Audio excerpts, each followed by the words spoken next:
দর্শক, চট্টগ্রামের পতেঙ্গায় তেলবাহী জাহাজে আগুনে দগ্ধ একজন মারা গেছেন। এই ঘটনায় এখনও নিখোঁজ রয়েছেন বেশ কয়েকজন। সোমবার সকাল 11টায় লাগা আগুন সম্মিলিত প্রচেষ্টায় নিয়ন্ত্রণে আসে 1.5 ঘণ্টা পর।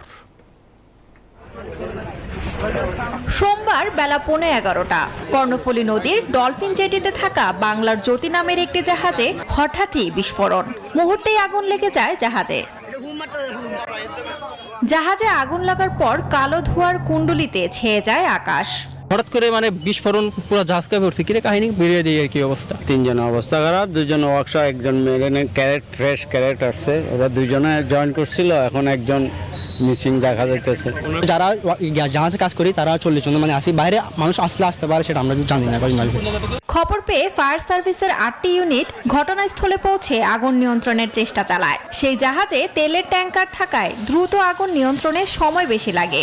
আমাদের যে ইমার্জেন্সি যে আপনার যে নৌবাহিনী, এয়ারফোর্স, ফায়ার সার্ভিস সবাইকে আমরা খবর দিই, তারা সবাই আসছে। সবার সম্মিলিত প্রচেষ্টায় সর্বশেষ আমাদের আপনার পোর্ট অথরিটি, কোস্টগার্ড এবং এয়ারফোর্সের যে সম্মিলিত প্রচেষ্টা এবং ইস্টার্ন রিফাইনারির যে টিম আছে।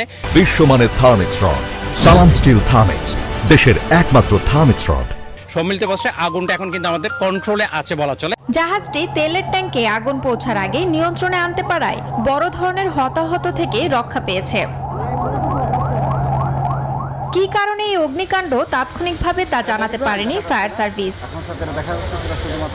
Desk report, news 24।